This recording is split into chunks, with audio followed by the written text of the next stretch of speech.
네, 오늘 말씀 보겠습니다. 오늘은요, 누가복음 13장 우리 볼 텐데요. 네, 13장 1절부터 9절까지 함께 보겠습니다. 13장 1절부터 9절까지. 네. 교도가시고 마지막은 함께 읽겠습니다. 그때 마침 두어 사람이 와서 빌라도가 어떤 갈릴리 사람들의 피를 그들의 제물에 섞은 일로 예수께 아르니 대답하시되 이르시되요 다른 모든 갈릴리 사람보다 죄가 있는 줄 아느냐. 너에게 이르노니 아니라 너희도 만일 회개하지 아니하면 다 이와 같이 망하리라.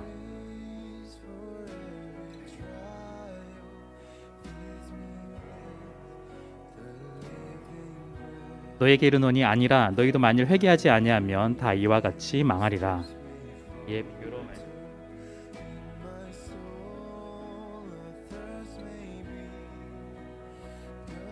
포도원지기에게 이르되 내가 3년을 와서 이 무화과 나무에서 열매를 구하되 얻지 못하니 찍어버리라. 어찌 땅만 버리게 하겠느냐. 대답하여 이르되 함께 읽겠습니다. 이후에 만일 열매가 열면 좋거니와 그렇지 않으면 찍어버리소서 하였다 하시니라. 아멘. 네, 설교를 들으시다가 혹시 도움이 되실지는 모르겠는데 뒤에는 매주 이렇게 정리해서 놓거든요. 물론 이걸 봐도 무슨 말인지 모르겠다라고 하시는 분들도 분명히 계실 수도 있는데 제가 복잡해서 필요하시면 또 가져가셔다가 보시면 좀 도움이 되실 것 같습니다. 네, 여러분 이런 질문 좀 들어보신 적 있죠? 아직 질문 안 했는데 주영아 습관적으로 대답하면 안 돼. 네, 만약에 지구가 내일 멸망한다면 단 하루의 시간이 남았다면 뭘 할 거냐? 네, 여러분들 뭘 하시겠어요? 네, 아마 그런 게 있으실 거예요. 네, 굉장히 활동적이신 분들은 정말 많은 사람들을 만나기도 하고 막 여러 가지 해보고 싶은 거 다 버킷리스트 아직 안 해본 거 해보기도 하고 막 그렇겠죠. 그리고 또 흔히 말하는 내향적이신 분들은 조용히 자기만의 시간을 가지면서 또한 시간을 보낼 수도 아마 있을 것 같습니다. 그런데 우리가 이걸 생각해 보면요, 이게 우리의 시간이 무한하지가 않다라는 게 사실은 여기에 좀 드러나잖아요. 무한하지 않고 굉장히 유한하고 굉장히 한정적인 시간이 우리에게 주어져 있어요. 그래서 그 한정적인 시간 속에서 우리가 얼마나 잘 살아가느냐가 이 세상에서 좀 중요한 포인트인 것 같습니다. 자, 그런데 좀 안타까운 게 뭐냐면 우리가 이 시간이 한정적이라고 했을 때 얼마나 남아있는지 모른다라는 거예요. 진짜 얼마나 남아있는지. 쉽게 말하면 우리가 언제 죽을지 모른다라는 거죠. 지금도 이렇게 우리가 밝게 웃으면서 함께 이야기를 나누지만 어떤 일이 일어나서 우리가 또 하나님의 부르심을 받을지 알 수 없다라는 겁니다. 그래서 한정적이고 또한 알지 못하기 때문에 우리가 좀 이 시간들이 때로는 두렵기도 하고 그래서 때로는 잘 살아가거나 아니면 못 살아가는 경우도 많이 있는 것 같아요. 운전을 해보시는 분들은 아마 특별히 더 느끼시겠지만 자동차 계기판에 보면은 이제 주유등이 있거든요. 이제 기름이 있으면 얼마나 갈 수 있다. 요즘은 이제 몇 킬로미터 갈 수 있다라고 대부분 차들이 나오는데요. 근데 많은 차 같은 경우에는 기름이 어느 정도 떨어지면 이제 기름을 넣어 달라는 주유등이 이제 불이 들어오기 시작해요. 그러다가 시간이 조금 지나면 굉장히 좋은 차를 제외하고는 대부분 한 50km에서 한 70km 정도 남으면 갑자기 이게 없어지면서 그냥 숫자가 안 나오고 그냥 줄만 그어져 있어요. 대부분 차가 이렇게 좀 나오거든요. 우리가 그 숫자가 적혀 있다면 예를 들어서 한 100km 정도 갈 수 있습니다라고 한다면 어느 정도 계산해 보면서 어느 정도 주유를 할 수 있겠다. 주유소가 얼마 남았으니까 내가 여기 가서 하면 되겠다라는 감이 있는데 그 숫자가 나오지 않는 순간 사람 심리적으로 굉장히 힘들어지기 시작해요. 나 지금 기름 넣어야 될 것 같은데 불안한데 중간에 차가 서면 어떡하지? 이게 알지 못하기 때문에 오는 두려움과 불안함들이 우리 가운데 있다라는 거죠. 우리가 넉넉하다고 판단돼서 때로는 여기도 들고 저기도 들고 구경도 실컷 하다가 그렇게 괜찮다라고 생각을 했는데 차가 만약에 선다면 우리가 얼마 남지 않았다면 우리가 어떻게 해야 될까요? 제일 중요한 건 구경하는 게 중요한 게 아니라 기름을 넣어야 되겠죠. 당연한 겁니다. 얼마 남지 않았다라면 한정적이라면 우리가 특별히 그것이 또 얼마나 남은지 알지 못한다면 우리가 제일 중요한 행위를 우리가 빨리 선택해서 해야 되겠죠. 기름을 넣는 게 우선이겠죠. 다른 걸 하는 순간 우리가 견인되는 수가 있습니다. 우리의 시간은요 굉장히 유한해요. 그래서 마치 지금 자동차 계기판이 아무런 표시가 들어오지 않는 것처럼 주유등만 들어오고 아무런 표시가 되어 있지 않은 것처럼 사실은 우리의 시간도 동일합니다. 여러분들의 인생도 동일하고 적어도 동일한 거죠. 나는 인생이 한 50년 남았다 정확하게 있다면 그 50년 동안 어떻게 써야 되겠다 할 수 있겠지만 사실은 알지 못하거든요. 그렇기 때문에 우리의 인생에서 뭘 해야 될까요? 제일 중요한 것부터 해야 돼요. 우선되는 거. 근데 그걸 어떻게 보면 마지막에도 한 번 더 말씀드리겠지만 여러분들 각자 정답을 알고 있거든요. 다 알고 있는데 답은 알고 있는데 그걸 선택하지 못할 때가 훨씬 더 많이 있습니다. 왜냐하면 또 다시 비유해 본다면 지금 기름을 넣어야 되는데 나는 지금 바깥 구경 더 하고 싶은 거예요. 드라이브 하면서 음악 틀어놓고 드라이브 더 즐기고 싶은 거예요. 계속해서 경치 구경하고 만약에 옆에 남자친구가 여자친구 있으면 더 이 시간을 즐기고 싶고 더 그런 거예요. 훨씬 더 내가 좋아하는 시간들을 더 누리고 싶어하는 게 사실은 우리의 마음이거든요. 우리는 답을 알고 있어요. 지금 기름 넣어야 된다는 거. 기름 넣어야 된다는 거. 근데 답은 알고 있지만 행동으로 옮기지 않을 때가 생각보다 많다라는 거예요. 우리 인생 가운데요 굉장히 주유를 하듯이 가장 중요한 것을 선택해서 결정하고 또한 이루어내야 될 것들이 있는데 우리가 그걸 다시 한번 더 오늘 이 시간에 한번 좀 점검해 보는 시간이 좀 되고자 합니다. 그래서 오늘 말씀은요 우리가 생각하고 있는 것 중에 좀 중요한 것부터 조금 잠깐 보고요. 그 다음에 그보다 더 중요한 것을 다시 한번 더 좀 살펴보려고 해요. 오늘 본문에는요 사건이 등장을 하는데요 간단한 두 가지 사건이 등장합니다. 먼저 첫 번째는 빌라도가 갈릴리 사람들을 죽인 일이 등장합니다. 당시에 로마 총독은요 원래는 가이사랴에 살았는데 명절 유대인들의 명절이 되면 유월절이라든지 이런 명절이 되면 사람들이 예루살렘으로 몰리기 때문에 치안상 안전을 위해서라도 예루살렘에 와서 머무는 경우가 많이 있었습니다. 빌라도도 마찬가지였는데요. 이때 명절을 맞아서 예루살렘에 와서 요새에서 사람들이 어떻게 하나 좀 지켜보고 있었던 거죠. 그런데 전후 사정은 잘 모르겠지만 빌라도가 제사를 드리려는 갈릴리 사람들을 살해한 사건들이 등장합니다. 이거 살해라는 말을 했을 때 한두 사람이 아니다라는 뜻이에요. 사실은 여러 사람을 집단적으로 살해를 했습니다. 당시에는 그 학자들의 말에 따르면 정치학적으로 유대인들의 혁명이 간혹해서 계속해서 일어나고 있었기 때문에 이 혁명에 관련된 사람들, 즉 로마에서 볼 때는 반란군이죠. 이 반란군들을 진압하는 차원으로 아마 빌라도가 갈릴리 사람들을 많이 죽였을 것이다. 특히 갈릴리 사람들은 다른 지역에 비해서 굉장히 드세고 거세고 이 사람들의 입장에서는 거의 반란에 가까운 혁명에 가까운 사람들이 훨씬 더 많았다고 해요. 그래서 아마 그런 차원으로 사건이 발견이 되고 발각이 되어서 죽였을 것이다라고 좀 보고 있습니다. 또 한 가지는 사건은 실로암 망대가 무너진 사건이 오늘 등장해요. 실로암 많이 들어보셨죠? 노래도 있으니까. 실로암 옆에 성벽이 있는데 성벽 옆에 붙어 있는 망대가 있었어요. 망대가 뭐죠? 망을 보는 거였어요. 그런데 그 망대가 무너져서 18명이 사망한 사건이 등장합니다. 이 두 가지 사건에 대해서 사람들이 아마 이런 생각을 좀 가지고 있었던 것 같아요. 저 사람들 죽은 거, 저 사람들이 이렇게 된 게 아마 그 사람들 벌 받은 거야. 왜? 죄를 지었으니까. 분명히 나는 잘 알지는 못하지만 죄를 지어서 벌을 받았을 거야. 하나님께서 저주를 내리셨어 라고 이 사람들이 생각을 했던 거예요. 그럼 옆에 사람 또 물어보겠죠. 무슨 잘못을 지었는데? 난 잘 모르지만 분명히 저 사람들은 잘못을 했기 때문에 죄를 지었기 때문에 하나님께 죄를 지었기 때문에 벌을 받았어 라고 아마 이런 생각을 가지고 있었던 것 같아요. 그래서 그 생각을 가지고 오늘 예수님께 물어봤던 거예요. 처음에 이런 일들이 있었습니다 하면서 예수님께 어떻게 생각을 하시느냐라고 물어보는 거죠. 자, 우리도요 사실은 이런 생각들이 좀 많아요. 여러분들 신앙생활 하시다 보면 어떻게 표현하면요 우리가 잘하면 신앙생활을 잘하면 상 받고 신앙생활을 잘 못하면 죄를 지으면 벌 받는다. 이런 개념이 생각보다 굉장히 좀 많이 있습니다. 그래서요 우리가 살아가다 보면 좋은 일들만 있는 게 아니잖아요. 힘든 일들이 있고 어려운 일들이 있는데 그때 한번 생각해 보는 거예요. 생각해 보니까 내가 무슨 죄를 지었지? 이렇게 되는 거예요. 그런데 그래 그때 내가 죄를 지었어. 그것 때문에 하나님께서 나를 야단치시는 거야. 이렇게 생각하는 경우도 있지만 어떤 경우에는 내가 무슨 잘못을 했지? 난 아무리 생각해도 잘못한 게 없는데 그런데 왜 하나님은 난 이렇게 힘들게 하시지? 굉장히 고민에 빠지게 만드는 일들이 계속해서 일어나고 있죠. 사람들이요 사고로 인해서 목숨을 잃을 때 죄가 있어서 벌을 받은 거야 생각한다거나 반대로 그 사람들은 착한 사람들인데 왜 하나님께서 그 착한 사람들에게 벌을 주실까라고 우리가 아마 생각할 수도 있습니다. 왜 하나님은 선한 사람 못 살게 굴고 악한 사람 그냥 잘 살게 놔둘까? 그런 거 좀 많이 더 느끼시지 않나요? 저는 굉장히 많이 느끼거든요.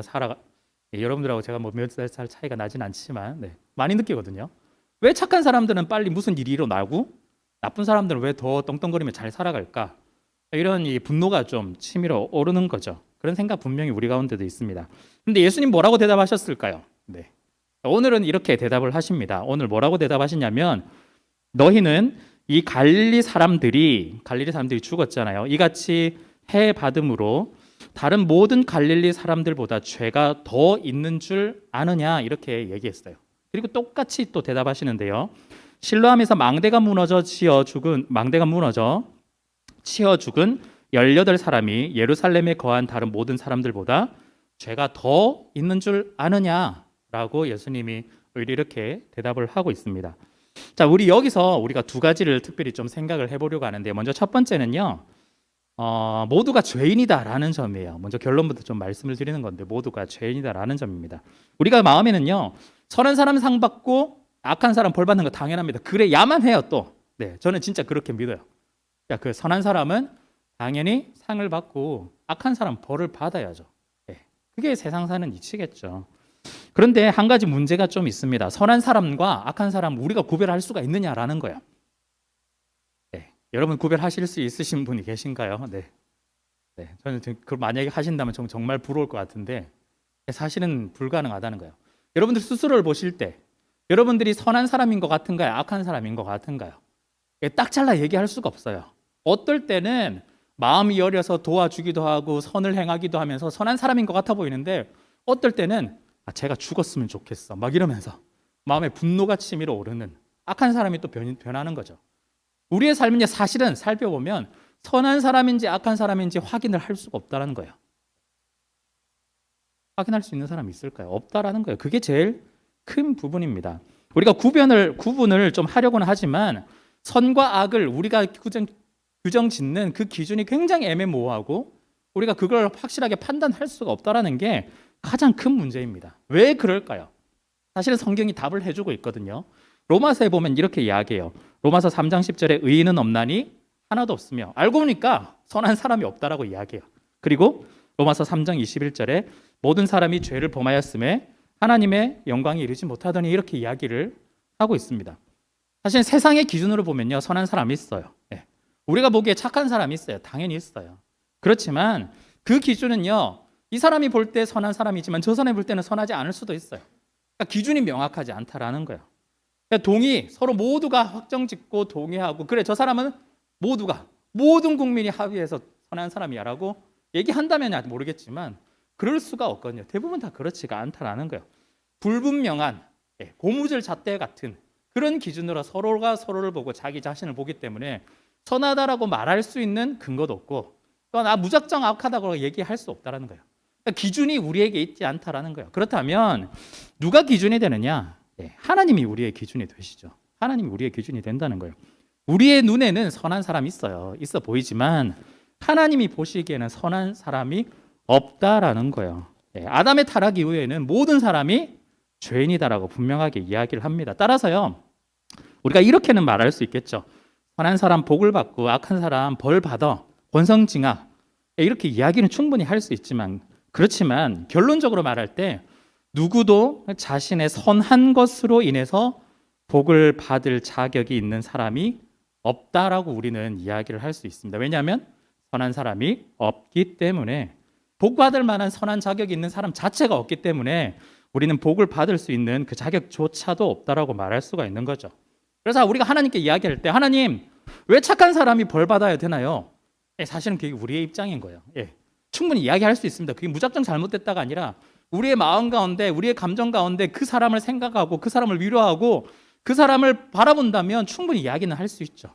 그렇지만 우리가 거기서 계속해서 끝난다 보면 우리가 선과 악을 구분할 능력도 없고 나도 선한 사람이 되기도 하고 악한 사람 되기도 하고 정신이 없는데 하나님께 따져봐야 사실은 잘못된 질문을 사실을 우리가 던지고 있다라는 거죠. 예. 이미 모든 사람은 악한 사람이에요. 그러니까 원망 자체가 사실은 불가능하다라는 거죠. 엄밀히 말하면요, 복을 받고자 하는 거, 하나님 저에게 복을 주셔야 됩니다라고 말하는 것 자체가 기본적으로 전제가 잘못됐다라는 거예요. 선한 사람이 복을 받는다. 이 기본적으로 전제 잘못됐다는. 나는 선하지 않기 때문에 복을 받을 수 있는 자격이 없다라는 거예요. 복을 받을 수 있는 자격 자체가 없습니다. 그런데 만약에 우리가 복을 받았다라면, 여러분들이 복을 받았다면 왜 복을 받았을까요? 왜 복을 받았을까요? 여러분들이 잘해서 선해서 아니라는 거예요. 그냥 하나님이 우리에게 사랑해서 은혜를 주셨기 때문에. 그래서 우리가 은혜라고 이야기를 하는 거예요. 은혜는 선물이라고 이야기하거든요. 우리에게 그냥 선물을 주신 거예요. 모든 죄인들에게 선물을 주신 거죠. 우리가 은연중에요, 선과 악을 구별하고 또한 스스로의 기준을 가지고 판단해 버리기 시작하면요, 우리가 하나님을 향한 믿음의 문제가 생기기 마련입니다. 왜냐하면 복을 받은 것, 이게 마치 내가 좀 잘해서 그런 것 같아라고 우리가 교만해지기 시작해요. 제가 스스로 보니까 그래요. 여러분들은 좀 괜찮으셔서 충분히 하나님께 주셨어 이렇게 믿음의 고백을 하실 수 있겠지만, 저 스스로를 볼 때요, 굉장히 제가 교만해요. 그거 좀 저 느끼시나요? 네, 좀 교만하거든요. 우리 여기 청년 일부도 오셨으니까 그런 거 있잖아요. 저희 교육자들이 설교를 준비하는데 이재열 목사님은 이걸 본문을 거의 다 외워가지고 하시거든요. 제가 그렇게 하지 말라고 자꾸 막 유혹하고 있는데, 다 외워서 하시거든요. 그렇기 때문에 외워서 한다는 건 철저하게 준비하고 또 확실하게 전하기 위해서 하시는데, 그러다 보니까 예를 들어서 오늘이 주일인데 월요일 새벽 기도가 갑자기 구멍이 났어요. 해야 돼. 그러면은 이재열 목사님께는 부탁을 할 수가 없어요. 근데 나는 제가 할게요 이래요. 왜 그럴까요? 난 뭐 그쯤이야. 막 이래 되는 거예요. 남들은 10시간, 20시간, 몇 날 며칠을 걸려서 설교 준비를 하는데, 아이고 그 껌이죠. 그냥 당장 하면 되지 뭐. 그냥 쓱쓱 하면 되지 뭐. 인 거야. 그러니까 사람들은 대단하다 이렇게 하겠지만, 아니에요, 별거 아니에요라고 말하는데 사실 굉장한 교만인 거예요, 사실은. 저는 그런 사람이거든요. 여러분들이 보시기에는 굉장히 좀 괜찮아 보이는 것 같아도 사실은 굉장히 죄인이거든요. 교만하고. 제가 원래 좀 그래요. 은연중에 우리 스스로를 굉장히 자기 스스로 괜찮다고, 복받았다, 내가 능력 있어, 이게 내가 잘했다라는 걸로 이어지게 마련이다 라고 말할 수가 있어요. 그렇다면 이게 여기서 끝나면 또 다행이에요. 근데 어떻게 나가냐면, 우리는 죄인이라서 난 하는데 넌 왜 못해라고 보통 나가요. 정죄하거든요. 특히 교회에서. 여러분 회사에서도 그렇잖아요. 나는 만약에 여러분들이 실력이 있으면 실력인데 저 사람은 똑같은 시간을 줘도 못하는 거예요. 제가 그랬거든요. 또 제 자랑을 하면 굉장히 교만한데 저는 이게 조금 돼요. 이게 문서 작성 이런 거.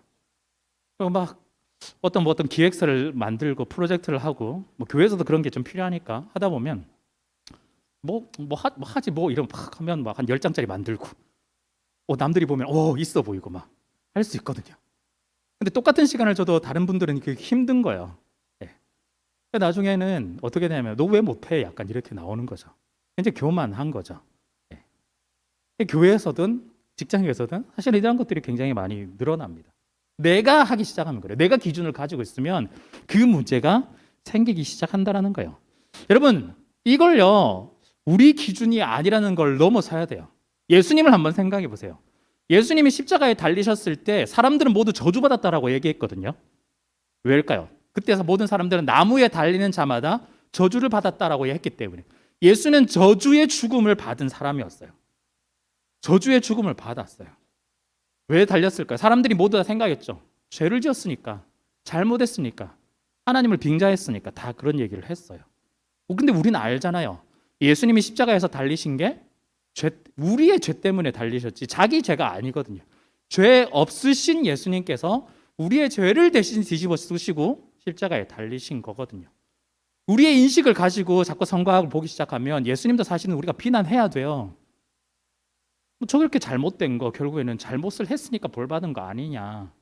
그래서 우리의 기준을 내려놔야 된다라는 거예요. 사실은 모두가 죄인이다라는 거예요. 예수 그리스도가 우리의 죄를 오히려 뒤집어 쓰시고 십자가에 달려 돌아가셨기 때문에 그래서 우리가 예수 그리스도를 바라볼 수가 있고 예수 그리스도를 보고 믿을 수가 있다라는 거예요. 오늘 본문 중에서도요, 예수님은요, 대답을 잘 살펴보면 그때 죽었던 사람들이 선하다 이런 얘기 없어요. 그때 죽었던 사람들이 죄가 있다 막 이렇게 대놓고 막 이렇게 얘기하지도 않지만 죄가 없다라는 얘기도 하지 않았습니다. 더 죄가 있다고 생각하느냐? 사실은 모두가 죄가 있는데 저 사람도 죄가 더 있냐? 이렇게 오히려 물어보는 거. 한마디로 너희는 죄가 없고 저 사람은 죄가 있어서가 아니라 더 죄가 있다고 생각하느냐? 즉 모두가 죄인이다라고 예수님이 사실은 돌려서 지금 이야기를 하고 있는 겁니다. 그래서요, 죄와 벌을 자꾸 매칭시켜서 생각하는 걸 우리가 조금 내려놓으셨으면 좋겠습니다. 특히 자기 자신에게도 한번 해보셨으면 좋겠어요. 내가 어려움에 처하고 내가 힘든 순간이 왔을 때 자꾸 100% 내가 잘못했으니까 자꾸 그렇게 생각하지 마세요. 물론 여러분들이 잘못했다면 하나님이 야단을 쳐서 토닥토닥해서 바른 길로 인도하실 때 그런 경우도 분명히 있을 수도 있겠죠. 그렇지만 여러분들이 선한 길을 감에도 불구하고 하나님께서 더 튼튼하고 단단하게 만드시기 위해서 허락하시는 것도 있다라는 걸 여러분들이 받으셔야 된답니다. 그래서 죄와 벌을 100% 자꾸 매칭을 시키려고 하지 않았으면 좋겠고요. 오히려 우리가 이 단계에서 뭐가 필요하냐면 인간에 대한 이해부터 필요해요. 인간에 대한 올바른 이해. 인간은 죄인이다라는 사실을 기본적으로 깔고 들어가야 돼요. 우리는 복을 받을 만한 자격이 없어요. 오히려 복을 받을 수 있도록 하나님께 도움을 구해야 하는 거죠. 복을 받을 수 없는데 복을 구하는 것. 그리고 하나님께서 주시는 복을 우리가 받는 것. 그것이 바로 은혜라고 우리가 말할 수가 있습니다. 자, 그런데 우리는 여기서 한 가지 더 나아가야 돼요. 그래서 두 번째인데요. 세상을 바라보는 눈이 좀 필요합니다. 세상을 바라보는 눈이 좀 필요해요. 세상을 바라볼 때요, 우리가 세상에 있는 사람들이 죄인이구나라는 기본적인 전제를 가지고 세상을 좀 볼 필요가 있다라는 거죠. 우리가요, 무조건 세상을 부정적으로 보거나 이것도 원하는 그림이 아닙니다. 그렇다고 반대로 너무 세상을 긍정적으로만 보는 것도 올바른 모습은 아니다라는 거예요. 여러분들처럼 교회 너무 잘 다니고 예배 잘 드리고 신앙생활 열심히 노력하시는 분들한테는 세상이 굉장히 좀 아름다운 보일 때가 굉장히 많이 있잖아요. 그리고 여러분들처럼 순수하신 분들은 세상이 악하다는 걸 모를 때가 좀 간혹 있어요. 예. 저는 이제 목사지만 제가 사실은 더 모르는 사람인데 간혹가다 이런 세상에 관련된 이야기를 들으면 그냥 가볍게 뉴스 나오는 정도 수준이 아니라 더 음지에 있는 이야기들을 들으면 깜짝깜짝 놀라거든요. 상상도 할 수 없는 일들이 생각보다 많이 일어난다는 걸 알 수 있더라고요. 우리가 세상을 볼 때 어떤 관점으로 보느냐, 단지 너무 순수하게 보거나 너무 악하게 보거나 이렇게 하는 게 아니라 이 세상들이 구성하는 사람들이 기본적으로 죄인이다라는 걸 기본적으로 가지고 접근을 할 필요가 있습니다. 우리 본문에 나타난 사람들은요, 더 많은 죄의 결과가 아니었어요. 더 죄가 많아서 벌 받은 게 아니다. 죄의 비극이 뭐냐? 죄의 비극이 그 비극이 일어났을 때 이 죄와 그렇다고 완전히 무관하냐? 그게 아니라 여기에 다른 의미도 함께 있다라는 거죠. 얼마 전에 우리가 홍수가 일어났잖아요. 장마, 비가 너무 많이 와서 많은 분들이 좀 돌아가셨는데 자연재해로 인한 사망하신 분들도 있겠지만 돌아가신 분들도 있겠지만 사실은 인재, 사람으로 인해서 그 사람 때문에 돌아가신 분들도 분명히 있습니다. 옛날에는요, 이런 사람들에 대한 배려가 좀 많지 않았어요. 제가 어릴 적에 이런 예화를 들었었는데 지금 이런 예화를 든다면 진짜 난리가 날 수도 있겠죠. 근데 옛날에는 아멘으로 모두가 다 했는데 한 분이 미국의 한 예화를 막 이렇게 들었어요. 어떤 예화냐면 미국의 한 지역에 허리케인이 오기 시작했습니다. 허리케인이 오기 시작해서 이 허리케인이 우리 마을에 오지 않게 해달라고 마을 주민들이 모두 다 기도를 한 거예요. 근데 어떻게 됐을까요? 하나님께서 기도를 들어주셨어요. 그래서 이 마을을 피해 다른 곳으로 가게 됐습니다. 이 예화를 하니까 이제 성도님들이 아멘 한 거죠. 기도 응답이 포인트였으니까. 그런데 사실은 저는 그때 조금 되게 불편했거든요. 불편한 포인트가 뭔지 아시겠어요? 네. 그럼 허리케인이 지나간 다른 동네는 지금 어떻게 된 거지? 저는 약간 그 생각이 먼저 드는 거예요, 사실은. 물론 기도에 초점이 있다면 그래 하나님께서 들어주셨어 거기서 끝내도 되긴 하지만 저는 또 성향이 그렇지 않더라고요. 불편하더라고요. 저만 불편한가요? 네. 허리케인이 다른 동네 지나간다면 우리 동네 안 지나갔으니까 그럼 다 된 건가? 다른 분들은 그런 생각이 좀 드는 거죠. 여러분들은 어떠세요? 우리가요 이렇게 다른 사람들에 대해서 좀 고민하는 것 좀 필요해요. 그냥 뭐 예화니까 이렇게 뭐 그냥 넘어갈 수도 있겠지만 그게 우리의 무의식 쪽에 좀 담겨 있는 경우가 되게 많은 거죠. 우리가 그렇다고 옛날이나 지금이나 많이 달라졌을까? 어쩌면 많이 안 달라졌을 수도 있어요. 어느 때부턴가요? 우리가 뉴스를 보면 그냥 그런가 보다. 사건이 나면 안타깝다라고만 하지 크게 와닿지 않는 경우가 많습니다. 왜냐하면 내 일이 아니기 때문에 다른 사람의 일이기 때문에 그렇다고 모든 다른 사람들 일들을 나 일처럼 해가지고 감정적으로 소모하면서 힘들게 살아라 그런 뜻이 아니고요. 바라보는 관점을 우리가 조금 바꿨으면 좋겠다라는 거죠. 그냥 일반적인 반응이 아니라 그 사람들에 대해서 피해자에 대해서 우리가 좀 볼 필요가 있는 겁니다. 요즘은요 이상하게도 피해자가 가해자가 되기도 하고 가해자가 피해자가 되는 일들이 생각보다 많은 것 같아요. 여러분들도 그런 경험을 해보신지는 모르겠지만 피해자가 가해자가 되고 가해자가 피해자가 되는 이상한 일들이 좀 많이 일어나는 거죠. 왜 그럴까?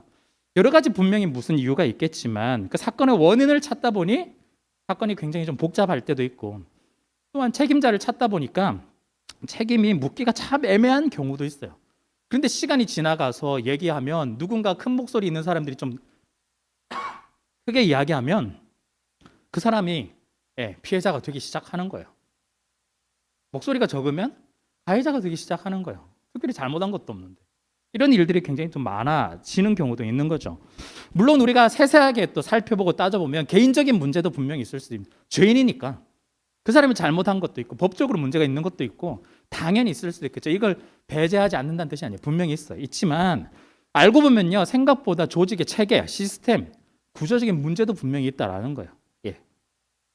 청년이보다 마찬가지예요. 네. 조심하세요. 네. 네. 구조적인 문제도 있다라는 거죠.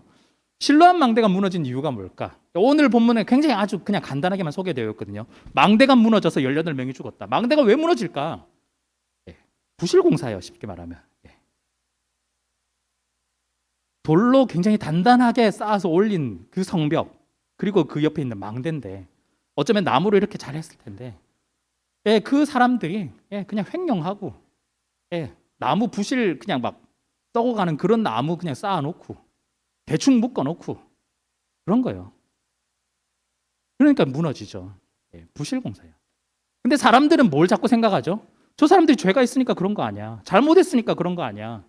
그래서 벌 받은 거 아니야. 그래서 죽은 거 아니야. 자꾸 그렇게 생각하는 거예요. 모두가 죄인이다라는 우리가 관점을 가지고 있다면 뭘 봐야 되냐면 특히 사회가 이렇게 만들어질 때 조직과 시스템과 구조적으로 그렇게 만들어 가는 것은 없는지 우리가 매 눈으로 볼 필요가 있다는 거예요. 그리스도인이 그걸 봐야 돼요. 네. 그게 선한 길을 가는 거죠. 네. 자꾸 선과 악을 구별할 때 그냥 착한 사람, 안 착한 사람, 그렇게 나에게 잘해준 사람 이렇게 아니라 진짜 사회적으로 이 사회가 어떻게 돌아가는지에 대해서 관심을 가지고 구조가 문제가 있는 것은 아닐까, 시스템적으로 그렇게 방치하는 것은 아닐까 봐야 되는 거죠. 나름대로 그 사람들은, 지도자들은, 건설공사 사람들은 나름대로 법적으로 했다. 법이 맞겠죠. 법대로 했다니까.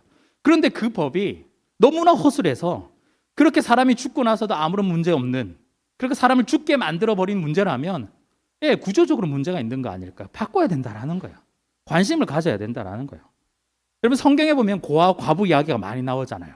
고아와 과부를 도와야 된다. 당연히 도와야죠.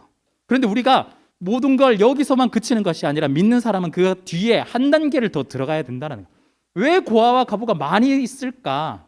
도와줘야 된다 이 말은요 많다는 뜻이거든요. 왜 고아가 많아졌을까? 왜 과부가 많아졌을까? 우리 그 고민을 해야 된다는 거예요. 그걸 당시 2000년 전에 혹은 더 많은 시전에 고아와 과부에 대해서 이야기를 했다면 오늘날 지금 우리 시대에서 단지 죄인만 넘쳐나 이걸 아니라 왜 고아와 과부, 오늘날에 필요한 고아와 과부 같은 매칭되는 고아와 과부 같은 사람들이 아주 소수라면 또 다른 이야기겠지만 그 사람들이 계속해서 양산되고 있다면 왜 양산되는지를 우리가 살펴봐야 된다. 단지 그냥 물품 보내주면 끝인가요? 마음만 불쌍하다 하면 끝인가요? 사실은 저도 잘 못해요. 그렇지만 우리가 인식을 바꿔야 된다는 거예요. 관점을 바꿔야 된다는 거예요. 왜 고아, 과부가 계속해서 늘어나고 있을까? 우리의 모임 가운데 우리가 이것들에 대해서 좀 더 관심을 가지지 않고 우리끼리만 좋다면 굉장히 우리의 기독교는 굉장히 개토화가 되고 고아와 과부들은 전혀 들어오지 못하는, 약자들에 대해서 전혀 관심이 없는, 우리끼리 잘 먹고 잘 사는 그런 모임이 아마 될 겁니다. 누가복음에 등장하는 사마리아의 선한 사마리안 비유도 마찬가지예요. 우리가 누가복음을 봤지만 선한 사마리안 비유를 들으면은, 설교도 그렇지만 우리가 이렇게 이야기하잖아요. 강도 만난 이웃이 있을 때 우리가 선한 사마리아인이 되어서 도와주자. 당연히 맞는 말이에요. 근데 저는 제가 볼 때는 소극적 선함이에요. 이 선함을 구현하는 데 있어서 어쩌면 그건 소극적인 선함이에요. 적극적인 선함이 우리 가운데 있어야 된다는 거예요. 당시에 이 사람들이 왜 이런 일들이 일어나고 왜 강도가 많아졌는지 우리가 살펴볼 필요가 있다는 거예요. 왜일까요? 강도가 엄청 많았거든요. 로마 시대 때 로마가 지배를 하면서 거의 뭐 세금을 엄청나게 뜯어가기 시작했어요. 벌어도 남는 게 전혀 없어요. 이럴 바에는 뭘 하는 게 낫죠? 그냥 강도짓 하는 게 낫다라고 대부분 판단하는 거예요. 그게 훨씬 더 낫다. 내가 강도짓 하면 이게 내 거 되고 이거 가지고 로마에 뭐 바치는, 세금을 바치는 일도 없고 차라리 이게 낫다라고 그 사람들이 거의 끝까지 내몰리니까 선택을 하는 거예요. 물론 그 사람들이 선택을 했다고 해서 그 사람들을 옹호할 생각은 전혀 없어요. 잘못한 것은 분명히 벌을 받아야죠. 강도짓을 해야 되는 것은. 그렇지만 이 사회 구조가 그 사람들을 강도로 몰고 가고 있다면, 결국에는 선택하는 것이 강도의 짓이라면 사회 시스템 구조가 문제가 있다는 거예요. 우리가 적극적인 선함이 우리 가운데 좀 필요합니다. 소극적인 선함을 넘어서서 적극적인 선함이 우리 가운데 필요하다라는 거죠. 우리가요, 사회 구조가 계속해서 그렇게 된다면 인간이 되지 못하고요, 범죄자가 더욱더 양산되는 구조가 되고, 나는 그 범죄를 저지르지 않아서 다행이야, 하나님이 나에게 복을 주셨어, 우린 이렇게 굉장히 교만한 신앙인으로 남게 될 가능성이 굉장히 높습니다. 그렇다면요, 우리 오늘날 우리에게도 적용할 때 그냥 약자라고 판단되는 사람, 소극적 선함, 소극적 선행을 넘어서서 우리가 적극적으로 이 구조와 사건들을 좀 세심하게 좀 살펴볼 필요가 있습니다. 그게 우리 굉장히 좋아하는 민주주의거든요. 사실은 적극적으로 개진해서 적극적으로 바꿔나가는 거예요. 우리 적극적인 선행이 좀 필요한 거죠. 신뢰한 망대가 무너지지 않도록. 그래서 저 사람들이 문제야라는 손가락질 하지 않도록 그 사람들에 대해서 마음을 두고, 또한 모두가 죄인이지만 또한 하나님께서 사랑하시는 사람들인데 죽은 것에 대해서 안타깝고 통호하면서 같은 마음을 좀 품을 수 있도록 해야 하는 거죠. 저는 너무 굉장히 거대 담론처럼 이야기를 좀 말씀드렸지만 여러분들이 계신 곳도 마찬가지예요. 직장도 마찬가지고 교회도 마찬가지고, 우리가 함께 있는 이곳 가운데서 죄인으로 모였기 때문에 어쩌면 좋게 넘어가면 그래 죄인이니까 어쩔 수 없어 이렇게 넘어갈 수도 있겠지만, 물론 우리 가운데는 우리가 사랑으로 품고 함께 나누며 하는 부분도 분명히 좀 필요하겠지만, 우리가 제도적으로 구조적으로 바꿔야 될 것들에 대해서 훨씬 더 관심을 많이 가질 필요가 여러분들이 있습니다. 물론 자, 오늘 물론 너무 많이 하는데 원래부터 많이 했지만, 우리가 직장 다니고 나이가 되니까 이거 좀 관심이 없는 거 아닌데 쉽지가 않는 거 알고 있어요. 네. 그건 대학생 때나, 저도 대학생 때 미친 짓 많이 했거든요. 어떤 짓 했냐면 저는 그 선교단체 중에 SFC를 저는 좀 했었는데, 하다 보니까 조금 뭐 흔히 말해 좀 높은 자리에 좀 있었습니다. 하다 보니까 제가 무슨 짓을 했냐면, 그때 그 북한 관련 NGO 단체 중에 남북 나눔 운동이 있는데, 지금 어떤지 모르겠어요. 그 당시에는 제일 컸었어요. 민간 단체 중에. 그래서 정부가 아니라 민간 단체 중에 제일 컸는데, 거기 찾아가가지고 그 전국에 있는 SFC의 그 홍보도 하고 모금도 할 겸 그 종이 저금통, 옛날이었으니까 이런 거 좀 만들어 달라 했는데, 몇 개면 될까요? 근데 제가 8만 장 만들어 달라 그랬거든요. 나름대로 데이터 만들고 굉장히 당황하셨지만 결국엔 진짜 만들어서 막 전국에 뿌리고 했어요. 그래가지고 제가 거의 SFC에서 거의 블랙리스트에 오를 만큼 막 이상한 짓 많이 하고 이랬는데, 지금 하라고 하면 너무 무서워서 못해요. 당연히. 그거 알고 있어요. 알고 있는데 여러분들이 이 사회에 대해서, 사람에 대해서 관심이 있어야 돼요. 막 이렇게 하는 사람도 분명히 있겠지만, 우리가 아무런 무관심으로 그냥 뭐 그렇구나 하고 넘어가면 결국 우리의 개토화된 기독교 신앙으로 그냥 사회 언저리 있다가 그냥 사라지는 것밖에 없어요. 사회에 관심을 가지고 나가야 되는 거예요. 자, 그런데요, 여러분, 제가 이렇게 굉장히 큰 소리로 이야기했지만 이 이야기도 굉장히 중요하지만 이것보다 더 중요한 게 한 가지가 있다라는 거예요. 오늘의 핵심입니다. 오늘 방금까지 본문에 나온 그런 이야기들이었고요. 핵심입니다. 뭐가 더 중요하냐? 세상이 죄인이라는 걸 알고 세상이 좀 더 개혁하고 바꾸어서 돌아오게 하는 거 참 너무 중요한데, 오늘 예수님께서 무슨 이야기를 꺼내냐면 이 모든 이야기가 다른 사람들의 이야기가 아니라 자기 이야기가 된다라고 이야기하는 거예요. 저 사람들은 어때? 저 세상은 어때? 저 사람들은 왜 저렇게 됐어? 관심 가질 수 있죠. 그런데 그것보다 훨씬 더 중요한 거, 지금 이 순간에는 난 지금 어떠냐라고 나에게 스스로 질문하고 확인해 볼 필요가 있다는 거예요. 그게 뭐냐면 예수님이 우리에게 들려주시는 이유는 회개하라 때문에 우리 가운데 이야기를 하는 거예요. 회개하는 것이 우리 가운데 지금 제일 중요하다라고 이야기를 하고 있는 겁니다. 성경 전체에서 회개에 관련된 이야기가 제일 많이 나온 데가 누가복음이에요. 누가복음이 제일 많이 나와요. 신약에서도 비교할 수 없을 만큼 많이 나오는 게 회개입니다. 처음에 세례 요한을 통해서도 회개하라 이야기가 제일 많이 나왔고요. 예수님께서도 의인을 부르러 온 것이 아니라 죄인을 부르러 왔다가 이야기 끝이 아니라 죄인을 불러 회개시키러 왔다라고 예수님께서 목적을 분명하게 이야기를 하고 있고요. 또 앞부분에 우리가 오늘 본문으로 보진 않았지만 고라시나 벳세다에 하면서 회개하고 돌아오라 이야기도 많이 하고, 또 요나의 이야기 하면서 결론은 회개해라라는 이 결론으로 우리 가운데 이야기를 했습니다. 그리고 오늘 본문 이후에도요, 회개에 관련된 이야기가 굉장히 많이 등장하고, 결국에는 누가복음의 하나의 굉장히 중요한 주제는 회개라는 걸 우리 가운데 예수님이 일러주고 있습니다. 중요한 건요, 다른 사람들의 이야기가 아니다라는 거예요.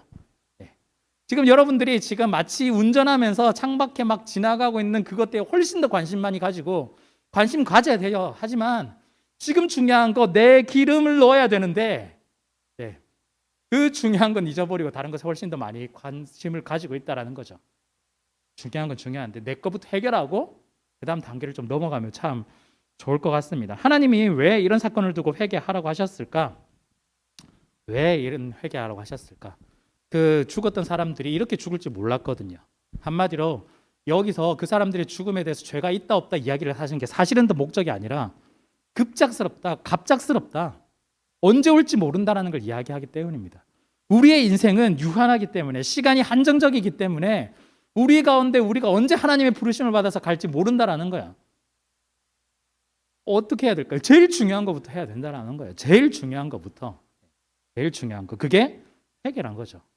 나머지 오늘 6절부터 9절까지 무화과 나무의 열매 이야기를 하고 있는데 마찬가지 똑같은 이야기입니다. 무화과는요 1년에 한 2번 정도 열매를 맺는다라고 해요. 그런데 지금 오늘 본문에 등장한 무화과는 3년이 지나도록 열매를 맺지 않았다라고 보여요.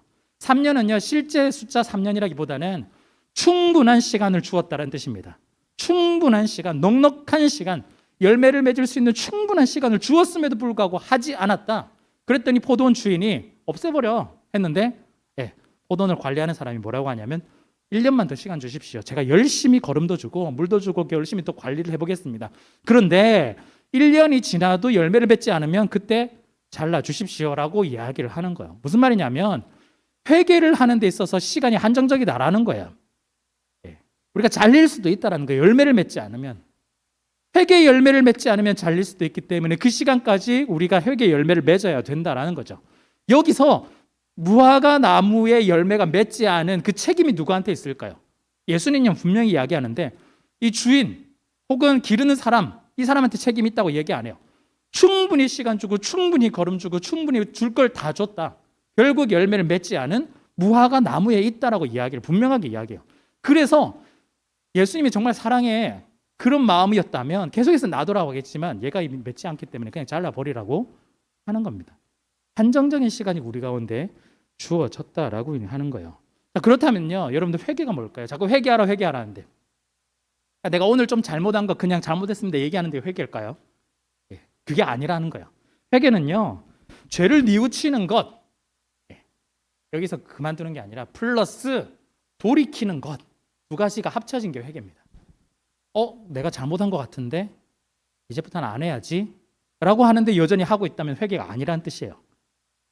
회개는요, 내가 잘못했다고 뉘우친다면 플러스 180도 완전히 돌이키는 걸 회개라고 이야기를 하는 거예요. 제가 죄인입니다 용서해 주세요 그냥 하면서도 여전히 죄의 길을 간다면 아무것도 아니라는 거죠. 우리가 천주교에서 고해성사하잖아요. 그게 7가지 성례 중에 하나거든요. 제가 잘못했습니다 하고 잘못했던 이야기를 하는 거예요. 그 이야기만 하면 해결된다라고 이야기를 해요. 아니라는 거예요. 하면 얘기해서 해결될 일이라면 우리도 지금 했죠.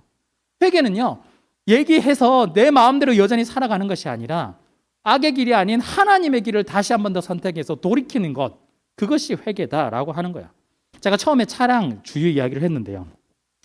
우리가 하나님께 사실은 이 차를 달리면서 하나님으로부터 떠나서 멀리 우리가 악의 길로 향해서 계속해서 운전을 해 나갔어요. 회개는 뭘까요? 내가 길을 잘못 든 것 같은데 뉘우쳤죠. 이게 회개일까? 아니다라는 거예요. 길을 잘못 든 것 같은데 하면서 뉘우치면서도 우리는 계속해서 엑셀을 밟고 있어. 핸들은 그대로고. 내비게이션은 계속해서 이 길이 아니다라고, 유턴하라고, 돌아가라고 계속해서 이야기하는데 우리는 신경 쓰지 않는 거예요. 이 회개가 아니다라는 거예요. 이상한데? 아니라는 거예요. 진짜 회개는 뭐냐면 내비게이션이 말하는 대로 지금 이 길, 우리가 악의 길을 향해서 우리가 계속해서 엑셀을 밟고 있는데 브레이크를 다시 밟고 유턴을 해서 돌아가는 거. 다시 왔던 길에서 하나님을 향해서 돌아가는 것이 회개라는 거예요. 아주 단순한 얘기를 해볼까요? 그냥 거짓말을 내가 했어요. 네. 하나님 저 이제 거짓말 안 하겠습니다 하면서도 계속해서 또 거짓말 하는 거예요. 회개가 아니다라는 거예요. 물론 우리가 악의 습성이 가지고 있기 때문에 하기도 하겠죠. 그렇지만 진짜 안 하도록, 진짜 하지 않도록 노력하면서 애쓰면서 싸워가면서 그게 회개라는 거야. 내가 돌이키려고 하는데, 차를 유턴하려고 하는데 방해 세력들이 너무 많아.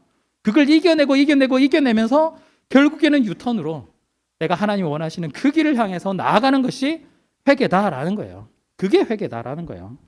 우리는요, 시간이 얼마 남지 않았어요. 여전히 우리는 악의 길을 향해서 가고 있는데 창밖을 바라보면서 드라이브 즐기고, 저기 훨씬 더 좋은데, 음악 틀고 막 주유등은 막 들어오고, 결국에는 차는 설 건데 차 서면 더 이상 이제 돌릴 기회는 없는 거예요. 그래서 예수님이 그 이야기를 하고 있는 거예요.